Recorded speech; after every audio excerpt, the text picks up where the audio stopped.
Hello, everybody, and thank you very much for joining us today for our second in two webinar series on understanding the publication process, with particular reference to the Royal Society publishing journals. My name is Andrew Dunn, and I'm the Senior Publishing Editor for the journal Royal Society Open Science, published by the Royal Society. I'm going to be joined by my colleagues Soraya and Leanne later on. I'm going to talk to you a little bit about some of the basics you might want to understand in terms of journal policies, and then Leanne and Soraya will talk to you a bit more about data archiving. So before we get too carried away, a little bit of housekeeping for you. This webinar is going to be recorded, and we might make it available on YouTube or some other venue so others can benefit, hopefully, from the information we're going to give you today. The presentation as a whole will probably last about 30 minutes, and there'll be plenty of time for questions at the end. And you can use the Slido link here with the code 4869, or indeed the QR code you're seeing on the screen to access Slido to submit your questions and answer a poll for us. One of my colleagues will be moderating the questions at the end and make sure that the most popular, most interesting questions hopefully are asked for you. So, for those who perhaps aren't so familiar, the Royal Society is the United Kingdom's independent Academy of Science.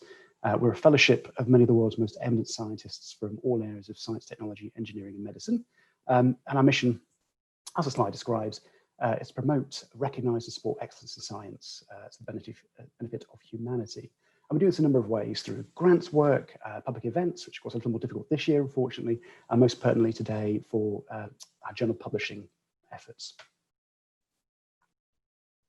So the Royal Society has been publishing since 1665, and our portfolio includes the world's oldest continuously published journals. Those are the Philosophical Transactions, A and B.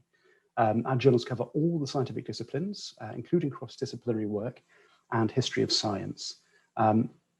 We offer a range of open access options and also have two fully open access journals that you can submit to.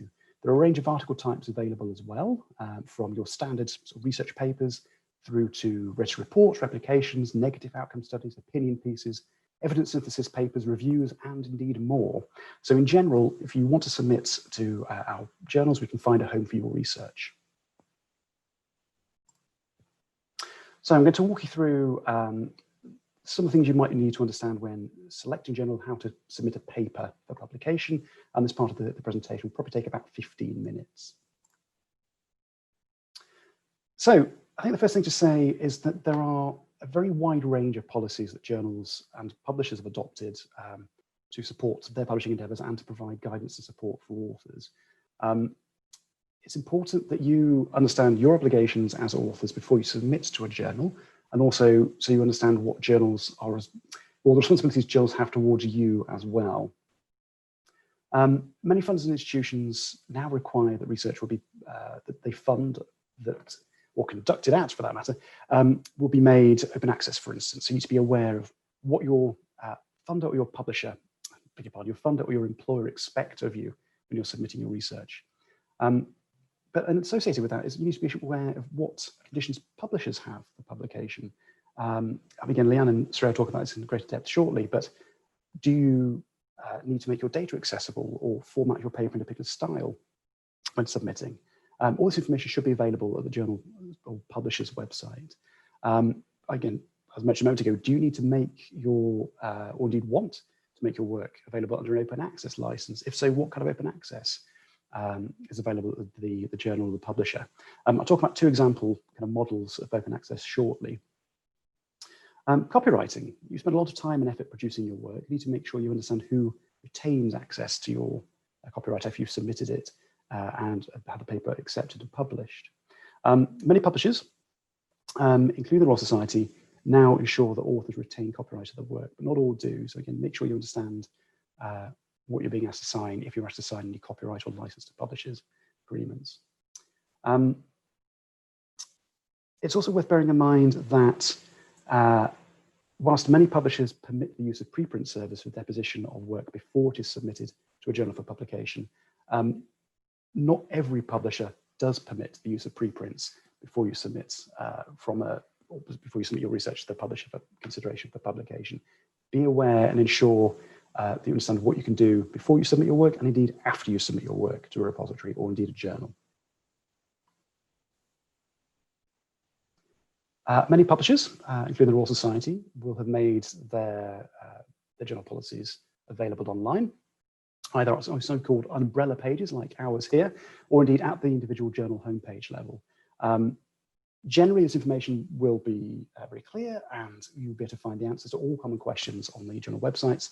But if you can't find the answer to the question, do get in touch with the journal or the publisher, and contact details should be available on those websites. If you can't find contact details, if you can't find information about journal policies, ask yourself whether the journal is considered trustworthy, whether you would be happy to submit your work to that journal. It can be very hard to get papers back after they've been submitted to publishers with perhaps questionable practices, and particularly after papers have been published at them. So be very careful you understand who and what you're submitting to. So a number of common requirements, some which I've alluded to already, are identified here, and I'll expand on those in a little more detail as we go through the presentation. But I think probably the key thing to take from this slide is it's important to be aware that you're going to be asked probably to sign a declaration saying that you comply with the journal policies. This will generally be a question on submission form or perhaps a separate document you have to supply.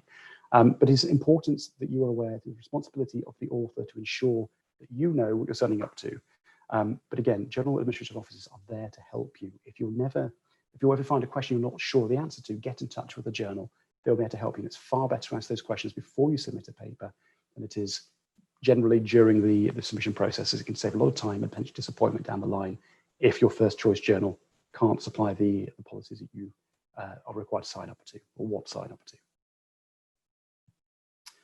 So it's important to be aware of ethical publishing and ethical standards and legal requirements that you may be required to adhere to that is associated with your research. Generally, this will mean before you even start doing your research, that you need to engage with your institutional ethical review board or review boards if you're planning on conducting work that might, or if you have any kind of ethical questions about the work. That's to ensure that the appropriate standards and permits are, or standards are met and permits granted if necessary. That's particularly important, and I'll talk about in a slide in a moment, if you're dealing with human or animal subjects. But it's very important as well that you shouldn't fabricate or falsify data nor conduct prohibited research. It perhaps goes out saying, but if you conduct practice like that, papers may be rejected, investigations into kind of research practices might be conducted by your institution, and there might even be disciplinary action taken against yourself, your colleagues, etc. So it's important to get your understanding of what constitutes ethical practice and good practice before you conduct the research, and certainly before you submit it to a journal. But again, institutional review bodies can help with that. Your senior colleagues can help provide guidance there, or indeed publishers can provide some guidance there. But it's also worth pointing out that in the event that you go through all the ethical kind of hoops you have to jump through, and you should be jumping through to ensure your work is ready to go, if the work doesn't produce the output you were expecting, that's not necessarily a problem. Indeed, many journals, including Royal Society Open Science, that I have responsibility for at the Royal Society, do consider negative results and will consider publication negative results. So if it all appears lost, get in touch with the journal. They may be able to help you anyway. So I've alluded to this a moment ago, but one of the things that it's important to be aware of is ensuring, if you're working with animal subjects or human test subjects, that you have gone through the appropriate ethical approvals, got the permits you need. And if you're dealing with humans, making sure that those individuals you're working with are able to give informed consent, that they are involved with the study. If you're working with children or other vulnerable groups, you need to make sure you understand what consent's being given by whom. For example, parents or guardians or carers of those individuals, and make sure you have that informed consent. It's also important to bear in mind that not only are you publishing for your own benefit, you're publishing for the benefit of the wider scientific community. And one way of ensuring that your work can be verified and that others can build on your work and support endeavours is to ensure that you provide the fullest account of your methodology and your materials, as well as any legal ethical requirements you've been required to fulfil in your manuscript, so that a reader can potentially conduct a replication. And replications, particularly if they are pre-registered, can be a very powerful tool in verifying research. But it's also important throughout this process you are aware of any potential conflicts of interest that need to be declared to an editorial office and to a journal. These might be financial disclosures. If, for instance, you stand to make a large sum of money from the successful conclusion of your research and its publication, that the journals probably won't know about. Equally, if you have very close personal professional relationships with many people working in your field, or indeed you have a professional disagreements with people working in your field, it's often important to make this clear at the start of the process. Generally, competing interests of this nature will be fine, but it's important to check with the journal before you submit, and they can provide further guidance. So, again, something to get sorted out before you submit to a journal is who should be listed as an author versus individuals who should be listed in the acknowledgements of a journal, of a paper rather.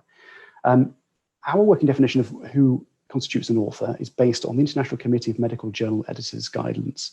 And these 4 bullet points here identify these kind of 4 key constituents that go into determining whether an individual is an author or should be listed in the acknowledgements. And it's, again, very important you set these things out clearly before you submit to a publisher, because journals can't generally get involved in authorship disputes. So we really do urge research groups to be very clear before they submit and make sure you've gone through the process of talking to your colleagues and establishing who will be listed as what author. And sort of avoid things like ghost authorships or other citation metric skewing behavior, or indeed disputes amongst you and your colleagues at later dates.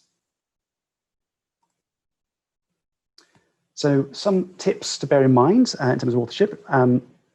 Assuming an individual is suitable to be included in the author list rather than the acknowledgements, you need to make sure that you've decided who's going to be, for example, the first author, or generally the person who's contributed most of the work, and who is going to be listed as the last author. And again, generally this will be the team leader or the most senior author in the group, assuming you have multiple authors on the paper, of course. You need to be clear who did what in the manuscript. Increasingly, journals are asking authors to declare their contributions to the research. This might be included in the manuscript itself or a specific question in a journal submission form. There's a movement to use what's known as the credit taxonomy, which is standard formats for this information. More and more journals begin to use that. So again, if you can use that, that might help you. It's also important that at least one individual is listed as a corresponding author, also the corresponding author. And they will be responsible for correspondence both before, well, not before, but during the peer review process and after acceptance if a paper is accepted. And again, it's important to bear in mind that whilst it is often the case the same individual who submits the work will be by default the corresponding author, it should be borne in mind this isn't always the case, and the 2 roles can potentially be divided amongst 2 authors. Whether that's recommended is really up to you to decide amongst yourselves. So, during redundant publication, publishers understand that authors are keen for their work to be published quickly, and there is a temptation perhaps to submit work to multiple venues to speed up that process. But it's important that that doesn't happen, that you do not submit your work, your manuscript, to multiple journals simultaneously. This is for a number of reasons. Partly it's to avoid overburdening editors and reviewers and slowing down the process for everybody, not just yourself, but other colleagues working in the field and broader fields as well. It's also important that if you do submit your paper to multiple venues and the paper appears twice or more in indexing and abstracting services, this will have implications for meta-analysis and citation counts, and can also be seen as a form of self-plagiarism, which is strongly discouraged. So it's very important you don't submit the same paper multiple times at the same time. In sequence is okay, in parallel is not. If you are, as I'm sure you will be, working on areas that have been developed by colleagues previously, and you're going to be building on others' work, rephrasing methodologies or discussion and so on, and citing an original source in your paper from a third party is generally fine if credit is given where credit is due, if you're fully citing, fully referencing other people's work. But it's not acceptable to wholesale copy and paste without due credit. Indeed, even with copying and pasting with credit. And many publishers, including Royal Society, use software such as Authenticate to check submissions against a database of previously published work to ensure that work is not plagiarized. And per the preceding slide, plagiarism is generally considered to be a bad thing. And some of the key reasons are outlined here, some of which I've mentioned in the previous slide. So to reiterate, if you do need or want to borrow from existing sources, the degree of textual overlap should be kept to a minimum. and full citations should be given in your reference list. So the origin of the ideas you're borrowing from can be identified and credit given where it is due. Something we are aware is perhaps problematic for some authors and perhaps increases the temptation to copy from existing sources is that English, the language that we publish in and many other publishers work in, is not a logical language. It's not an easy language to work in. We understand that, we do sympathize. And rephrasing content from existing sources can be a formidable task. But there are sources available that can help authors write in their second or third languages. And if you're not confident in the language of the journal you're planning on submitting to, ask the journal before you submit whether they have any advice on suitable language editing services. There may be something that they can point you to that will help you with that. So earlier in the presentation, I referred to copywriting and who retains copyright. It was once the case that publishers would ask authors to transfer your copyrights to the publisher, which substantially limited what authors could do with their work, both during the consideration of the work and indeed after publication. This transfer of copyright is less common than it used to be. And excuse me, authors may be asked to sign a license to publish instead. It's what we do at the Royal Society, and that license will determine what you're able to do with your work after it's been accepted. As with everything else I've mentioned so far, if you're not sure about any aspect of a license you're being asked to sign, or an agreement you'll be asked to sign with the publisher, get in touch with that journal, ask the question. And it's important that any license you do sign complies with your institutional funder mandates, and indeed any other requirements you have. A license you sign will determine what you can and can't do with the paper. So make sure you have an understanding of what you're being asked to sign before you sign it. Open access. So as we mentioned previously, it's very common now for funders and institutions to require authors to publish their work under an open access license. There are a couple of models I'm going to mention in the next slide, but it's perhaps important to draw a couple of key messages from this slide, is that whilst many journals offer open access options, and there are many open access journals, you need to make sure, again, that if you are required to publish an open access format, the journal you're planning on submitting to offers those open access options, and checking whether the journal you're submitting to is a trustworthy open access publisher. There are some who have somewhat questionable reputation, and services such as the Directory of Open Access Journals can help ensure you're submitting to an appropriate journal. Will you be asked to pay a fee for an open access publication, which is often called an article processing charge or article processing cost? If so, what's that charge going to be? Who's going to pay for that charge? Is it you? Is it your library, your university? Does it come from the funder itself? Are waivers available if you can't pay? Are you from a university that doesn't have the resources to fund an open access? Many publishers will have very generous waiver schemes available to support open access publishing from individuals who perhaps are less resourced than others. The Royal Society has a very generous waiver program in that regard. And finally on this slide, it's important to be aware that open access doesn't always necessarily just mean free to read. The license that you'll be signing and to publish under open access may include how others can use your work, perhaps under a Creative Commons license, such as a CC BY license. But again, be aware of what the license you're being asked to do, what the open access format you're using allows you to do with your work. So the two models I'm going to mention of open access here are so-called gold open access and green open access, but there are many other flavors, other types of open access you might have come across or might come across in future. Broadly, gold open access generally requires a publication fee to be paid after a paper's been accepted. But once the paper's been published, it'll be free at the point of use for anybody with an internet connection to read it. And while copyright, as I've mentioned earlier, will generally be retained by the authors, the gold open access license may permit both yourself or indeed other readers of the work to share it widely or reuse elements of that work with suitable credit. There's generally not usually an embargo period either with gold open access publication. Generally immediate publication is what happens with gold open access publications. Another model that you might come across that's quite common is green open access, which allows for a reader to deposit a version of the accepted paper, but perhaps not the typeset version, so the peer-reviewed and accepted, but not the final version that is eventually published online, in a repository where it can be accessed for free by anybody. Green open access doesn't necessitate a payment. It's kind of a form of free open access. But it's worth bearing in mind, again, the license you've signed will determine whether you can reuse the work and how you can reuse the work, or indeed how others can do so, how widely it can be shared, and so on. Excuse me. The Green Open Access route will sometimes have an embargo period after publication that might range from a month, 12 months or more before you are able to deposit your work in a repository. So again, being aware of what that embargo period is, if indeed there is one, is very important if you wish to use Green Open Access route. So I've talked a little bit about what can happen after publication and during or before publication, I suppose, in terms of journal policies. But what can you do before you submit your paper to a journal in terms of use of preprints? They're increasingly a common part of the research ecosystem, not just in fields that traditionally use them, such as mathematics or physics with arXiv and so on, but increasingly in the life sciences too, with services such as medRxiv or bioRxiv and the like. There are advantages using preprint servers, including the couple of examples identified here. Again, as with all these things, it's important to understand what the policies are of your preferred journal is towards preprints before you submit to that journal. While many publishers, including the Royal Society, welcome submissions of preprints from preprint to their own publications and will not consider the deposition of manuscripts in preprint servers as prior publication, and indeed, in some cases, will have active integrations with those preprint servers to allow you to submit directly from the preprint to the journal. That's not always the case. Not every publisher will permit the consideration of work that's been previously deposited in a preprint server.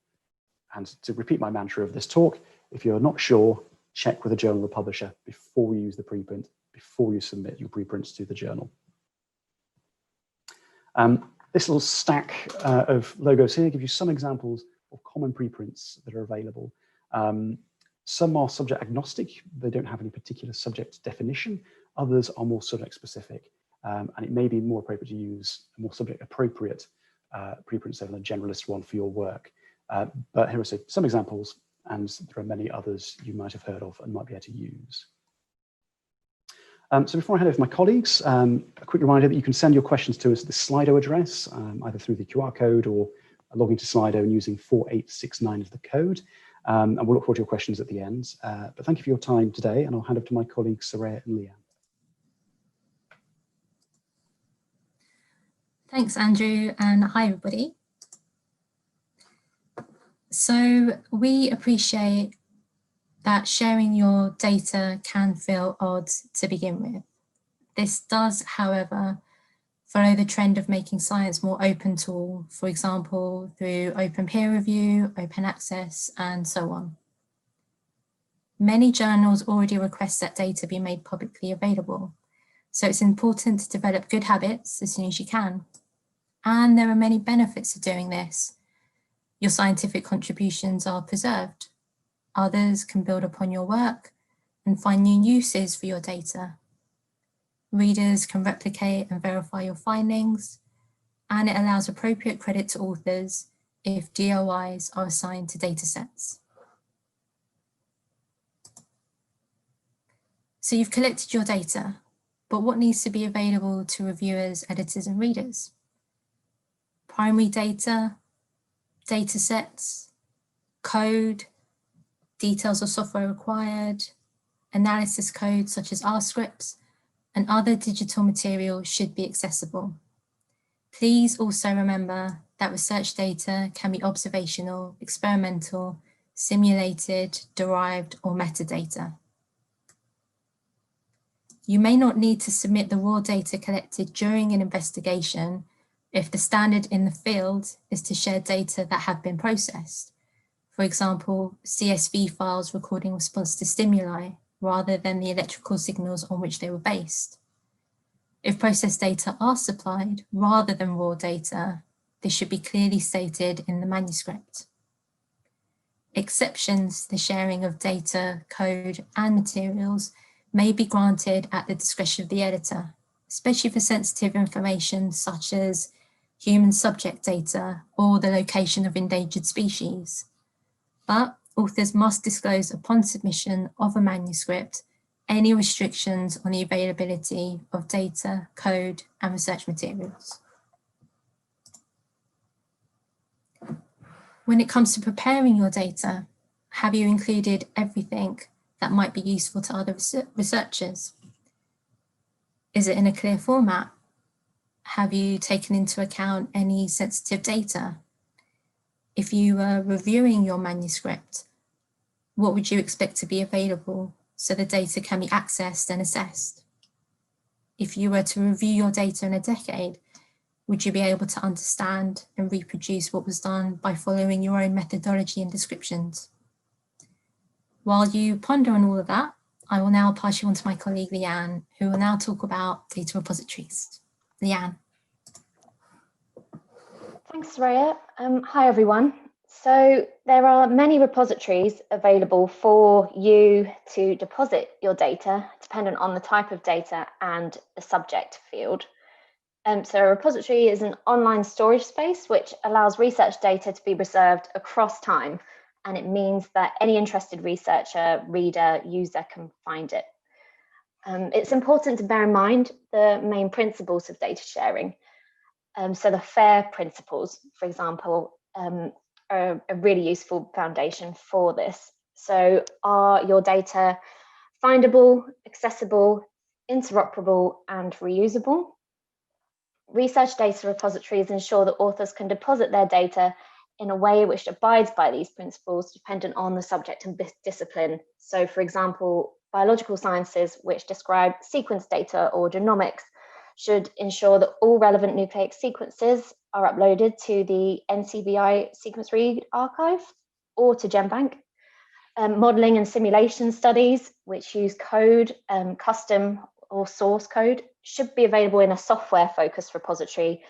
These include repositories like GitHub and Zenodo. Earth and environmental science data, there are georeferencing repositories available, such as Pangaea. And where a data-specific repository isn't available, repositories such as Dryad or Figshare are generalist repositories which can be used instead. So on this slide, there's some more examples of public archives. There are many repositories available for authors nowadays. Many of these are free, or the fees are covered by the journal which you're submitting to. So one of the many benefits of submitting to a Royal Society journal is that we cover the entire cost of you depositing your data to Dryad, regardless of size of your files. And any supplementary files that you provide with your submission are deposited in Figshare upon publication.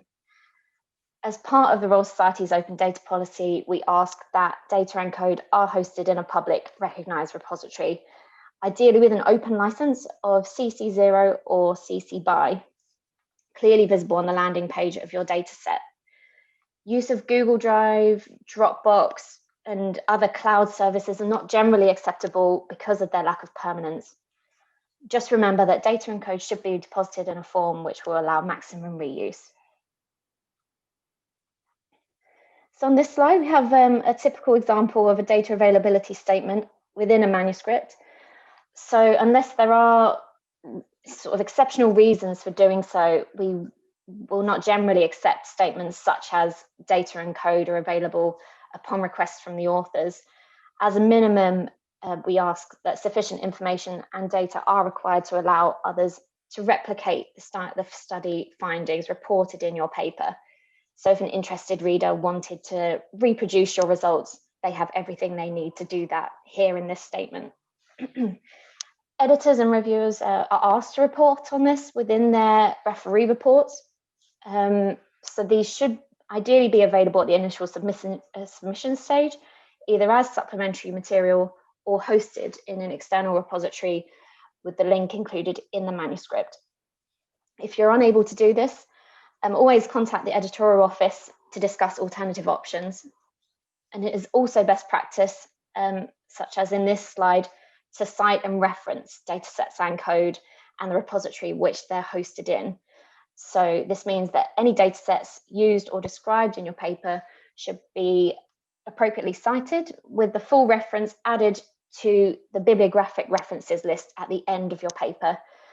And if you get into the habit of citing dataset and code to ensure, this will ensure robust dissemination and credit to authors. So we realized we've said quite a lot in this webinar, so we've created some tips that might be able to help you. As you've seen, the responsibility of processing your data does not just mean collection and processing your data. It includes how your data will be stored, shared, and preserved. So if you create a data management plan before you even start collecting, this may be worthwhile. And this will allow you and your co-authors to keep track of how your data are managed. So for example, think about the type of software you'll be using to run your analysis, whether you need to anonymize any of your data, if your data are human subject based, and what labels and explanations may be needed for clarity. Always check with your funder and institution what they may require from you when it comes to data management. They may already have examples and processes in place to help you understand how your data should be managed, all the way from collection to archiving to sharing. Also on that note, many institutions nowadays now host data in their own institutional repositories. So many universities now use Figshare. So it is always worth checking to see if an institutional repository is already available for you to use to deposit your own data sets. Take a note of what other data accessibility statements say in the papers that you are reading and citing. And the bottom line is, as we have said before, always just check with the journal that you are submitting to, see what they say about data and what needs to be deposited and when. So speaking of journals, please do consider submitting your research to us. We have already mentioned that we publish many different article types across our journals, and we have more than 350 years of publishing experience.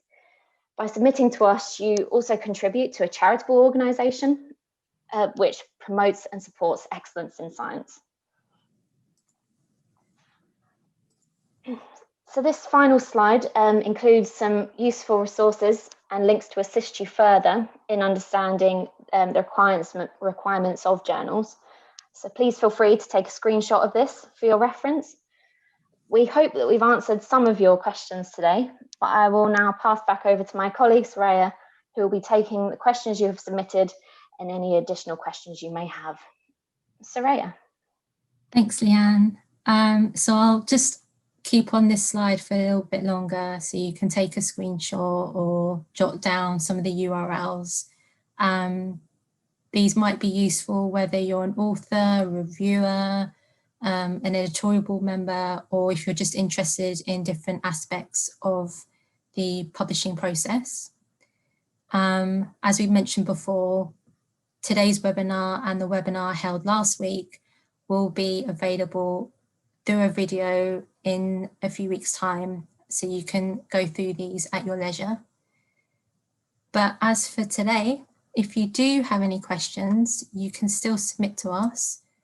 Just use Slido and enter 4869 in the free text box, or use this QR code in order to do so.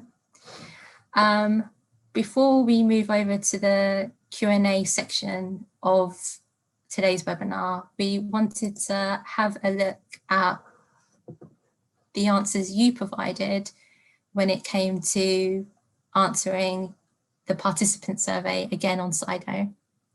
So we can take a look at where you all are based at the moment. You're based all over, so across the UK, Europe, Asia, Africa. Hopefully it's not too early or too late wherever you are.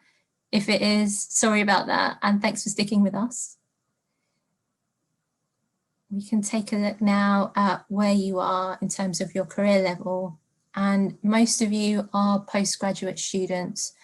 Our webinars are aimed for everyone, especially early career researchers where you might not have had much experience in publishing.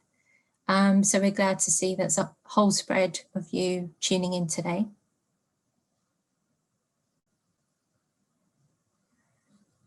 And many of you have either not had much involvement with the submission process, but have been an author, or you've been involved in submitting papers. No matter your experience, hopefully our webinar today and last week has instilled some confidence in you when it comes to submitting your research. So we hope today has been worthwhile.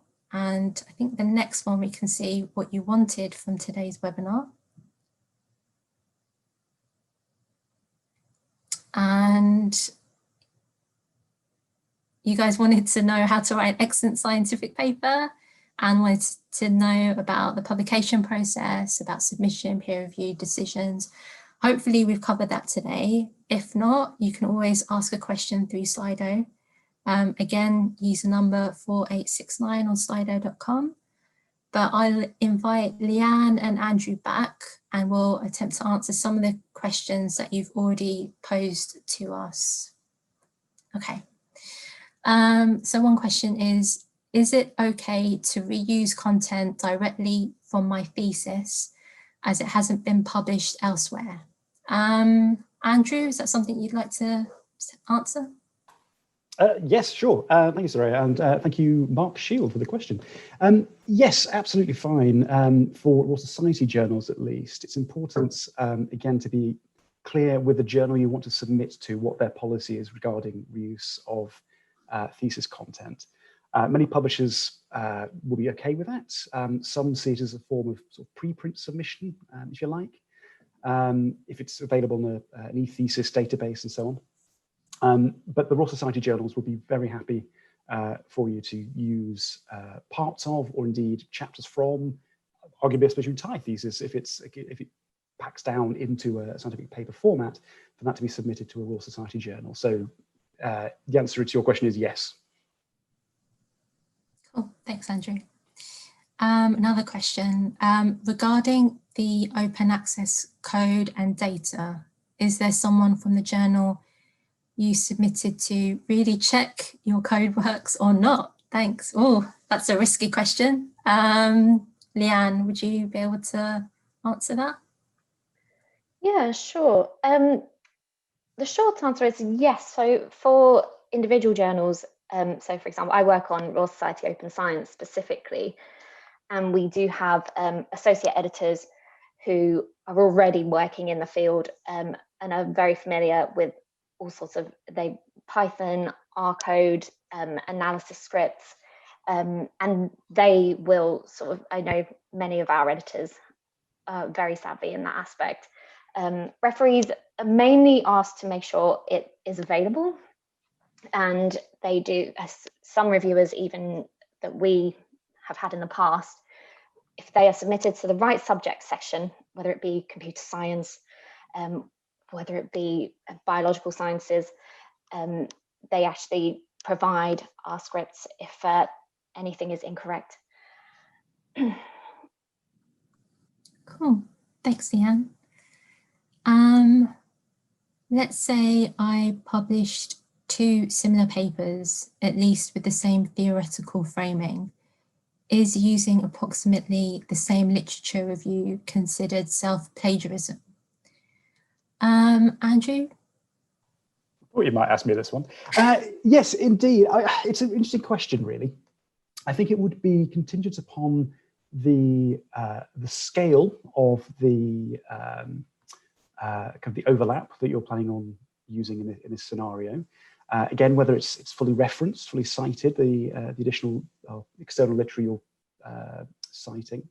I suppose also a question of whether you could perhaps have considered, rather than publishing 2 papers, if they are comparatively small papers, for instance, whether, and telling a similar story, whether it might be more appropriate to perhaps consider publishing one more complete paper, one more complete scientific story, thus eliminating the problem or potential problem of having sort of textual overlap.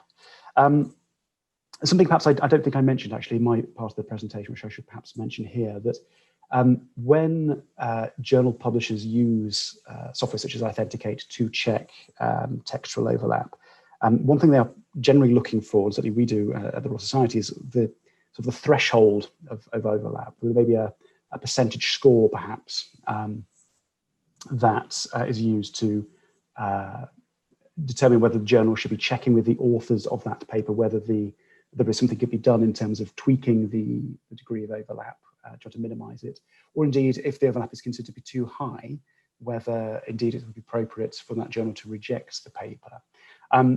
But I think from the example that we're presented with here, I think if it's fully referenced, fully cited, perhaps with some tweaks around the edges to accommodate the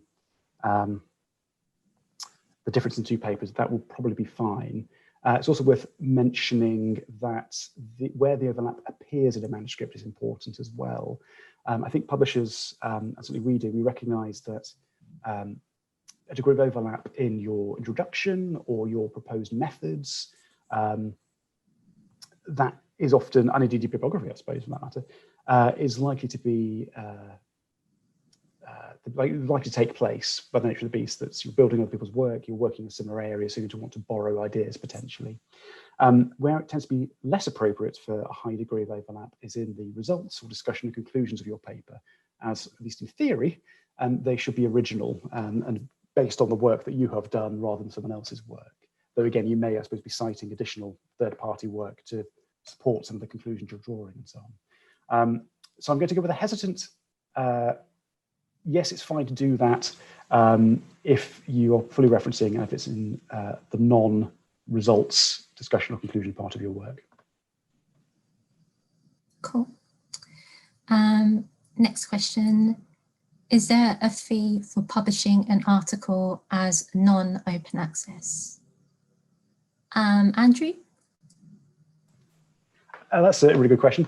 That is going to depend entirely upon the journal or the publisher you're submitting to. If you're publishing to an open access journal, which of course you won't be in this scenario based on the question you've asked, but if you're submitting open access, you may be required to pay a fee, as I alluded to. If you're submitting to a journal that only takes commissioned work, for example, I suppose a theme issue journal, mentioning perhaps the philosophical transactions or interface-focused journals of the Royal Society, they may not charge a fee for publication. I think the view there is that commissioning work and then asking an author to pay for it is problematic. But there are also, of course, large numbers of journals that base their business model around subscription fees, so that readers pay and authors don't have to. So I think it's worthwhile, as with all these things, checking with the journal, the publisher that you're looking at, to see what the options are available to you. It's also pertinent to note that it is uncommon, but not unknown, for some journals to require a submission fee for consideration of paper. The Royal Society journals don't require a submission fee, but there are, I believe, publishers out there that do such things. So again, you need to be clear before you are submitting whether you're going to be asked to pay anything at any point in the process, and make sure you have the resources available to pay for those fees if you're asked to pay, or checking whether there are waivers available if you can't make those payments. Again, always check with the journal if you're not sure. Great. Is there any particular advantage of publishing in open access journals? Andrew? Is this because I work for an open access journal, possibly, sorry? Yeah, that's, again, a really good question. And I think one way of looking at that kind of set of answers is, what do you want from your publication when it is made available to the public? If you are required, as I said in my part of the presentation, to publish an open access journal, then the advantage is you get to publish, and you may not be permitted to publish elsewhere by your funder and so on. But there are advantages in publishing in open access journals in that more people perhaps can read your work. As at the point of use, the open access publication will be free for anybody to read. So as anybody who has an internet connection will be able to access your work free at the point of use and thus read it. There is some suggestion, I think, that open access publications have a slightly higher citation kind of record, if you're interested in such things. Although bear in mind, citation counts are not the only metric you should be measuring success on. There are advantages in that publishing in open access journals allows colleagues working in fields other than your own immediate field to access content that they might not be able to see if it was published in a selective subscription-based journal. That would prevent a reader from accessing that content.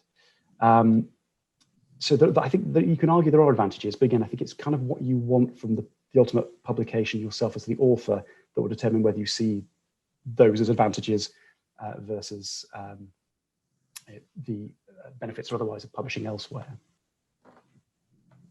Great, thanks. What is the kind of review in a preprint server? Can we just send an article and it'll be accepted directly?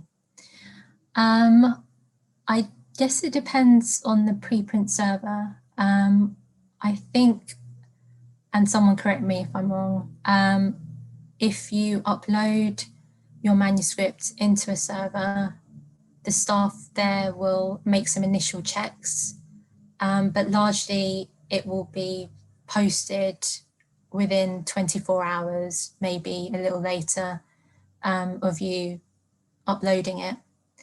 And then that community there will be able to have a look and send you comments. And those comments, I think, will be available underneath or beside your preprint, beside the manuscript.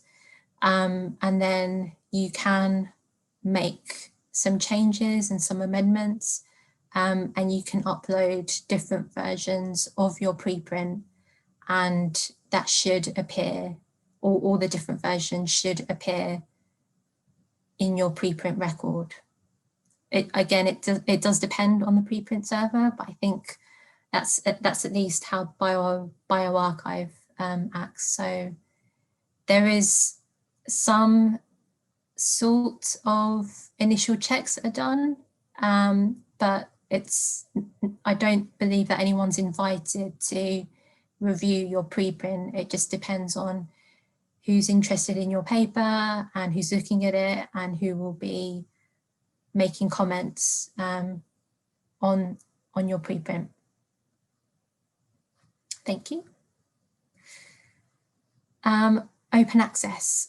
What exactly does it mean that other authors can use published on OA as they wish? Andrew, one for you. Sure. So perhaps let me be a little clearer perhaps than I was in my initial bit of presentation. So what other people can do with your work once it's been published under an open access license, or indeed how you can reuse your work or share it after it's been published in open access license, will be contingent upon the license you have agreed to sign during the submission process.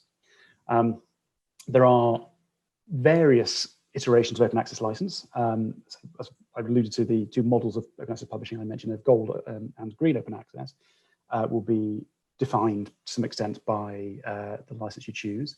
And each of those different models of open access publishing might have different licenses associated with that. So in the case of Royal Society of Open Science, we publish all our papers under a CC BY, Creative Commons BY license, which my good understanding of it is that any user who reads your work will be able to utilize that elsewhere in their own work, or collate them into a collection, a curated collection somewhere else, for instance, as long as it is fully cited. If you come across examples of work that you've published in Open Access Journal, your own work in Open Access Journal, that is being reused elsewhere without it being properly attributed, get in touch with the organization that's not attributing your work properly, or indeed those authors. They'll hopefully will apologize and attribute you suitably if you're using a CC BY license. Again, ultimately, what other people can do with your work is determined by the license that you have agreed to sign. So come back to the other question about an advantage of open access publishing. You, I suppose, want to consider whether other people being able to use your work and citing it fully as they wish is an advantage for you, being it's again determined on the license. Cool, thank you. What about data that have restricted access? How can we help replication if other people can't have access to the data? That's an interesting question. Leanne, I might throw that to you. Yeah, sure. So we have had instances in the past, and we have published papers where authors are not able to make an entire data set available, whether it be for patient-sensitive data, as we mentioned before as well, endangered species data. The main thing is, first, get in touch with the editorial office to see if there's a way around this. For example, maybe you can make a representative data set available, or if you can't make your primary raw data available, if you use any code to run your analysis, if you can make that available. And I think the most important thing here is within your data availability statement, we sort of come to an agreement with authors that you detail what data you can make available and the data that you can't make available, and provide some detail as to if an interested reader might be able to request access to these data. For example, an email address of who collected the data in the first place, the reasons for the restrictions on the data. As I say, we've had examples of that in the past. We sort of share those statements with authors to try and make exceptions. Cool, thanks, Ian. What is the benefit of publishing a protocol of the study prior to submitting a paper for publication? Andrew, that sounds like a registered report. It does, doesn't it? That's, again, an excellent question. So for those who perhaps aren't familiar with the concept of registered reports, I'll give it a quick summary, and then I can perhaps speak to the question a little more clearly. So registered reports are essentially a two-phase article review process, where the first phase is a peer review of the proposed protocols, study methods, the proposed analyses, and the proposed data sets that are going to be generated or utilized in the study. That peer review process takes place to hopefully provide constructive criticism of the proposed approach that the authors are proposing to use. If that so-called stage 1 registered report receives what's known as an acceptance in principle, a time-stamped version of the protocols of that stage 1 report is hosted in a public repository, something like the OSF, for instance. And authors go away, do their study, and then submit the stage 2, where, at least in theory, they should have performed the protocols that they have pre-registered elsewhere, the OSF, for instance, perform those protocols, collected the data as they laid out in the earlier round of review, and assuming the authors have done as they set out to do in terms of following the protocols, their paper will be accepted in the journal that's using the registered report without kind of modification. Even if the study has not worked, in inverted commas, if the study provides negative outcomes, or the methodologies turn out not to have been the appropriate ones to answer the question, or answer the question they were setting out to answer, the stage 2 report will be published kind of as is. So the advantage of this approach and of publishing a protocol before submitting a paper publication and getting that peer reviewed first is it should mean that you as authors get kind of a better protocol to start with. You should be able to perform a study that is more tailored, I suppose, to answer the question you're trying to answer, rather than going away, doing a piece of exploratory research and discovering that the questions you ask and the approaches you've used to answer that question don't work at all, and discovering that nobody will publish your work for whatever reason, or that you feel you can't submit it to any journal because you're not aware of any journals that allow you to submit negative outcome studies.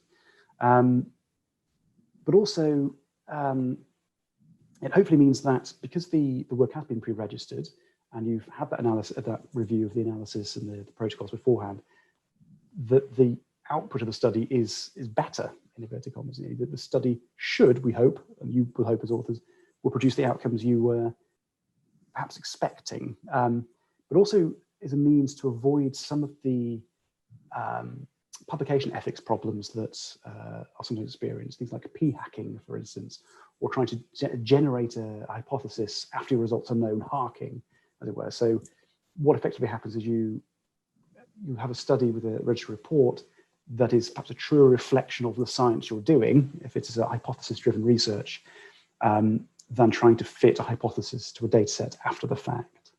So I think that's some of the ways it is advantageous to a study that is pre-registered in this fashion. It should also be mentioned that a registered report is not a replacement for other forms of article type necessarily.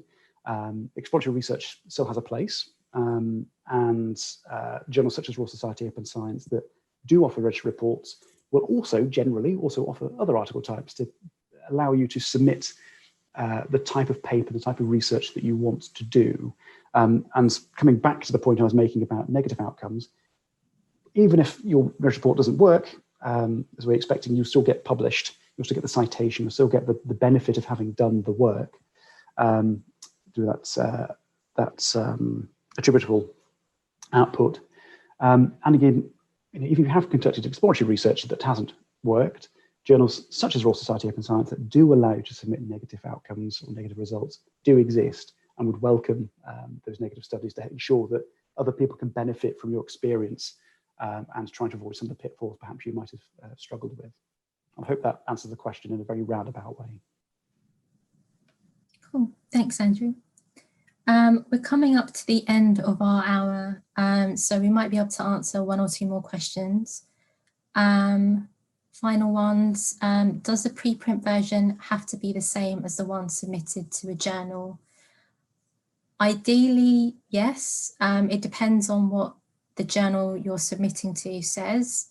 And once you've submitted a preprint to the journal, you can't then update the preprint version with any revised versions that you're submitting to the journal.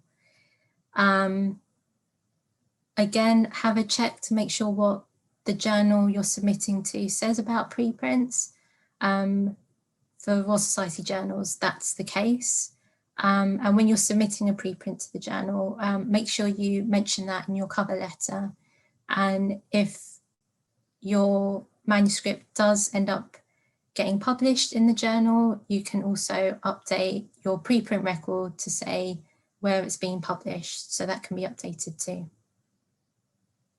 And I guess the final one, do reviewers also focus on all the tables, charts presented in the appendix or supplementary article? Ideally, yes. That's why we ask authors to make their data available upon submission, so our reviewers and editorial board members can access all the data. If there's a lot, then we can understand that reviewers may not be able to access it all, but from the reviewer reports that we see, reviewers will highlight if there's a problem with the supplementary material, if they're missing some data. We ask reviewers to sort of look over that. So yeah, they will be looking at that. So it's important for you to provide that information in a clear way upon submission. So I know that there's more questions left, but what I will do is have to wrap up now. But before you all go, we'd love for you to stay in touch with us. You can do that a number of ways via Twitter and our Facebook accounts. You can also go on our journals homepage at royalsociety.org/journals, where you'll be able to see our procedures and policies and the type of content that we're publishing, as one of our journals may be suitable for the type of work you and your colleagues may be undertaking. You can email us using our address publishing@royalsociety.org. And we would love it if we get your feedback by using the survey on, and you guessed it, Slido. Your responses may go into informing our content for future webinars and how we conduct them. So your feedback would be greatly appreciated. On behalf of our moderators and our panelists, we'd like to thank you for joining us today. Please do stay in touch. We do hope to work with you in some capacity in future. Until then, thanks for your time today. Take care and goodbye.